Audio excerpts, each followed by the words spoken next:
Hello people, welcome back to my channel. Hope you are enjoying this NLP series. So in today's video, we'll be covering a most important topic which is there in NLP, which is called as stemming. We have already done about what is tokenization, and we also did a small activity on text summarization. But stemming is the root of all of these things, so it's very essential to know about what is stemming and what are the issues that occurs when you usually do stemming. Okay, so after this there are different processes which is there in NLP that is most commonly used. Okay, so let's start with today's video about the pre-processing using NLP, that is the basics, that is stemming. Okay, so I'll just move here. So this is the algorithm. Uh, so what is basically a stemming? So what a stemming algorithm basically does. So it's a computer program, or you can call it as a subroutine that stems words. So that is called as a stemming program, stemming algorithm, or a stemmer. So as you can see from the diagram here, uh, this looks like a stem. So the base of this particular thing is nothing but the stem.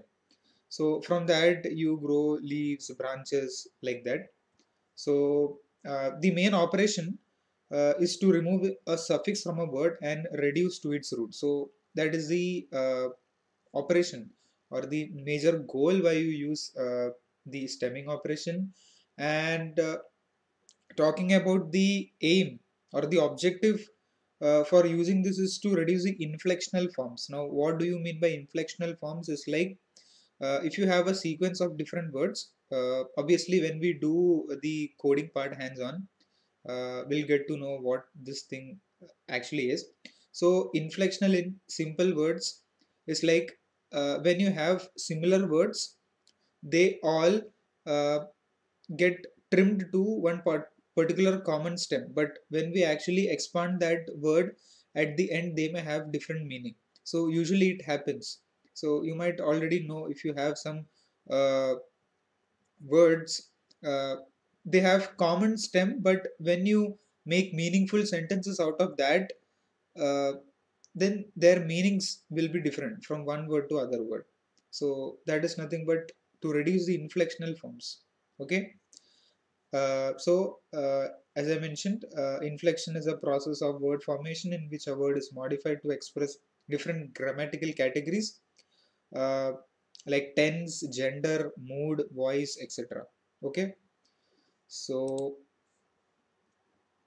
next, what are the application domains where we usually use this? So first and foremost is used in IR systems, that is information retrieval systems, like search engines. You all use Google, will be the most widely used. Then you have Bing, stuffs like that. So it is used there. Then in domain vocabularies, in domain analysis, just consider the simple example of a vocabulary dictionary. So in dictionary, when you want to search different words or meaning of one particular word, you usually start with the stem. So at the header section of each of the page, you will have words that starts with a particular stem. Then you have the adjective form, then verb form, like that, with ing, with ed. Okay, things like that.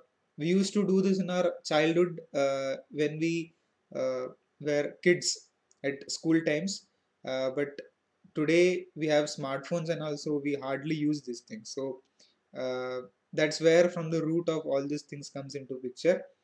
Okay, and it was majorly adopted by Google search, or whenever you do the searching you will have suggestions, right?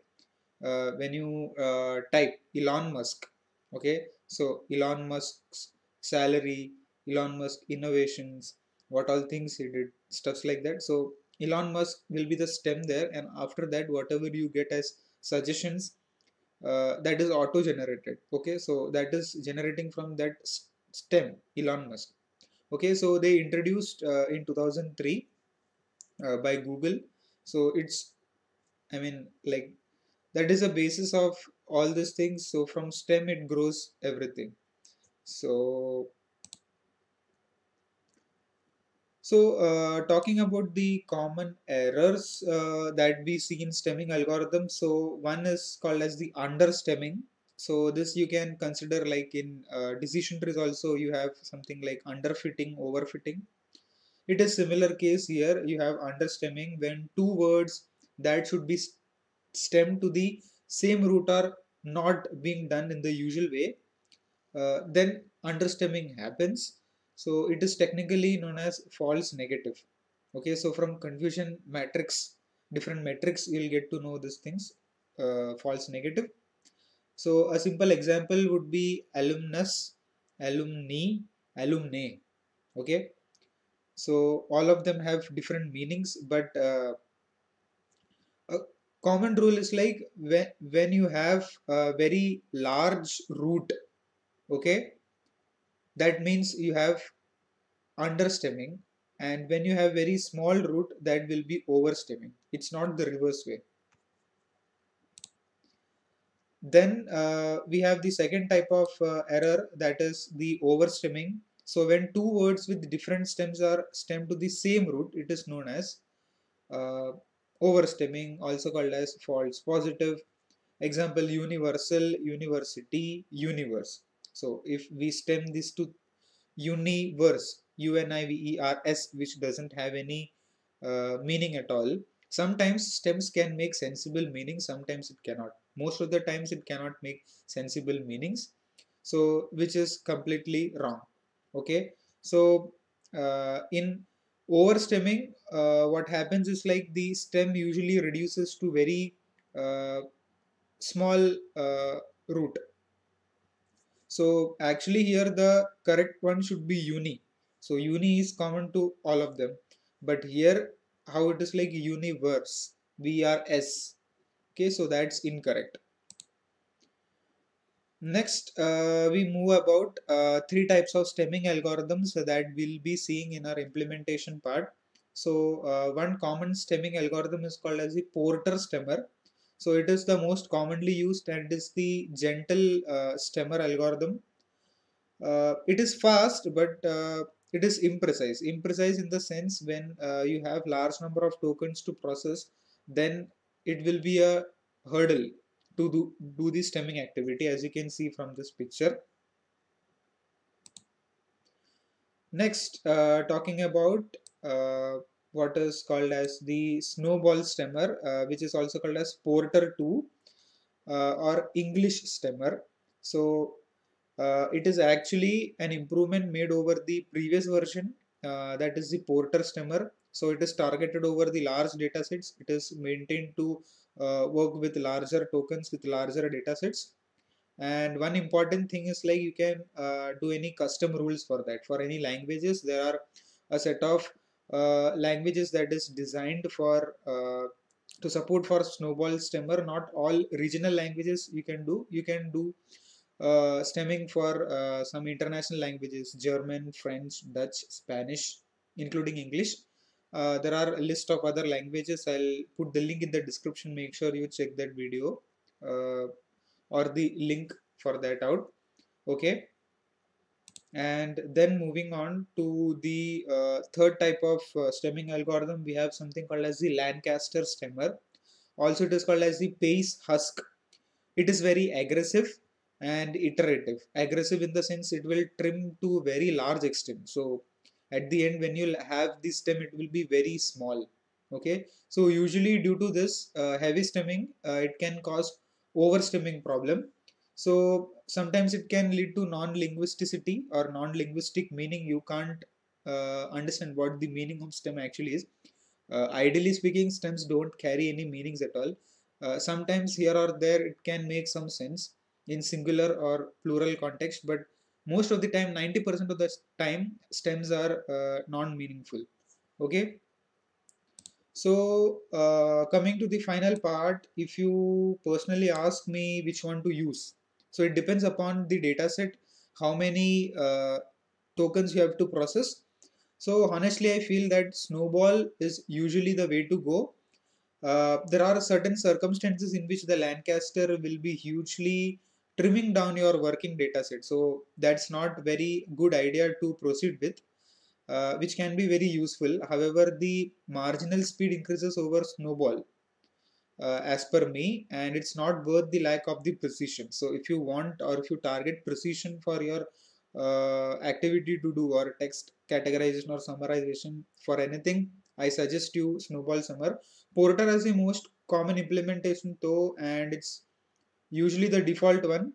But if you want, you can go with that or Snowball. But Lancaster I won't suggest, because it will considerably trim down your instances, or it would be not meaningful. Better it would be no, like with the implementation part that will be currently seeing. So, and if you see this guy here, that means we'll be doing the implementation part. Okay, so let's move on to the implementation. Okay, so this is my stemming.python file. So in this, first of all, I have some libraries, that is NLTK. So it all comes from NLTK. There is a TensorFlow Keras version also to do this thing, that we'll be seeing later. So from NLTK stem, so that is the sub package or sub module. From that you have a method or a constructor of a class that is called as Porter Stemmer. Then from tokenize, you have something called as sentence tokenize and word tokenize. We already saw this when we did text summarization. Then we have nltk.stem.snowball, and from that we have snowball stemmer. Okay, and similarly you have Lancaster stemmer. So these are the uh, imports that we need for doing, or for looking at the implementation part for this. So first of all, I'll demonstrate about the Porter stemmer. So we know about the theory, what it is. It is fast, but it's imprecise. Okay. So what I do is I create an instance or object of Porter stemmer class. Now I have a set of tokens. So I have consulting, consultant, consultants, and consultative. So these are 5 different set of tokens. Now what I want to do is I want to stem this. So I want to get the root basically. So how will I do this? So just basic printing out of a list. So this is nothing but list comprehension. In tokens you have a list for these elements. So uh, you basically print out each of the elements, and this is a common way, like each of this item and its corresponding stem, and it is invoked by ps dot stem of that particular word. So it is simple. So I'll just run this. So as you can see, consult got transformed or got stemmed to consult, consulting got stemmed to consult, consultant to consult, consultants to consult, consultative to consult. That means this is fast, but here we had only very few tokens to process. That's why it worked fast. But when you have huge data sets, uh, so from huge data sets, usually you don't get tokens spoon fed, but then you have to process it accordingly. Okay, so there this becomes little difficult. So there is one more way to do this. So here we directly give the tokens. Now, say we have a tongue twister, like she sells seashells by the seashore. Okay. Now, here when you have a complete sentence, so there you have to actually make tokens out of that. You can't directly pass the sentence. So you have to break down this particular sentence into tokens. So that's why we mainly use the word tokenize method, and then we do the printing or the stemming in the same way. So if I run this, you can see she got transformed to she, but everything is in lowercase. Cells, got converted to cell. Now cell and cells does make sense, but here seashells and seashell, this doesn't have any meaning in the English dictionary. Then by, it is by, the, it is the, and seashore, it is seashore with the e trimmed off, and then you have the period, that is full stop. It is so it is as simple as that. Next, we move on to the snowball stemmer. So snowball stemmer is an improvement over the conventional porter stemmer. So now here what I do is, since in the presentation we saw like it can be customized to different languages, I'll just try it out with the German language, Deutsch. So I create an object of the snowball stemmer ps2, and here this is a variable. So this is das Zeichnen. So das Zeichen is actually token in German, and in this I have two lists basically. So that is Atomkraftwerk and Atomkraftwerk Direktorenzimmer. So it is German words. So actually Atomkraftwerk stands for nuclear power plant, and the person who works inside a nuclear power plant is called as Atomkraftwerk Direktorenzimmer. Okay, I mean the room where this person sits. So it is this big word. So usually snowball stemmers are that widely used for this language stemming. So there this is widely used. There are different implementations over this, because this is a research topic that is going on, how we can do the stemming perfectly. Because in German what happens is like there are different articles associated with it, so the complexity also increases accordingly with that. That's not the case with normal English language, but with other languages also, like Spanish or French, we have to deal with different special characters. Okay, like in German it's called as umlaut, so you have to remove the umlauts and process it accordingly. I mean, it should convey a convincing stem at the end. So that is the major objective of this. So we'll print for each item, we'll just try to check whether we are getting a correct stem out of this snowball stemmer. So if you can see here, Atomkraftwerk converted to Atomkraftwerk, that is same, no change. But Atomkraftwerk Direktorenzimmer, it converted to Atomkraftdirektorenzim. So I mean, this is a case of uh, overstemming. Now, why overstemming? Because we intended to have only just Atomkraftwerk, but here it's still Zim. So if you look, Zimmer stands for room. So actually in English there is no meaning to convert it, but just from my side it's like it's incorrect. So means actually it's trimmed more. So that is nothing but overstemming. Okay. uh, I mean, understemming, not overstemming, because you have very large words. So if you have very large stem, that means it is understemming. Or if you have trimmed very small part of a very large word, that is overstemming. So it's the other way around. Okay. So then we have the final implementation for Lancaster stemmer. Okay. So in Lancaster stemmer, we have object ph. So first of all, I'll just print for one individual word or string, that is pets. So ideally it should be pet. So it makes sense, right? Singular and plural. Then I have trouble. Then I have troubling, troubled. Okay. Then I have two examples which demonstrate overstemming.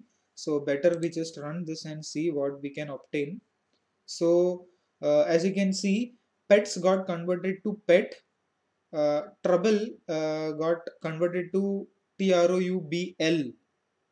That stem doesn't make any sense though. Troubling. it didn't make any sense. Troubled, no. Actually, for this thing you don't have a fix as in, but at least for trouble it could have kept trouble, and for troubled it could have removed the d and just kept trouble. Okay, so that's where or that's why it's called as very aggressive iterative stemming algorithm. And if you look at this example, that is demilitarized, and if you look what it stem to, that is demilit.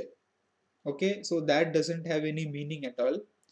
So that's a pure case of overstemming.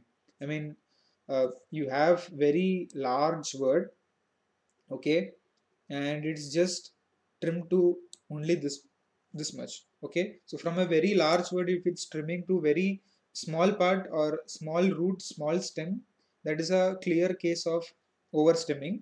So what we intended to have is like demilitarize, and here what we intended to have is degenerate. Instead what it generated is deg. Okay, so that doesn't have any meaning.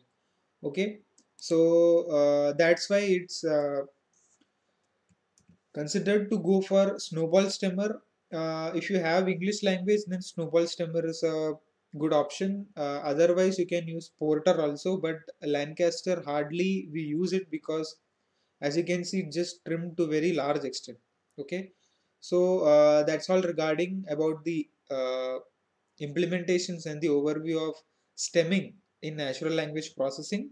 So I hope you got to know what is stemming and what are the important aspects that you keep in mind. And if you're watching this video for the first time, and if you got something to learn more about natural language processing, and if you're watching this video for the first time, I suggest you to like, share and subscribe. And thank you very much for watching this video.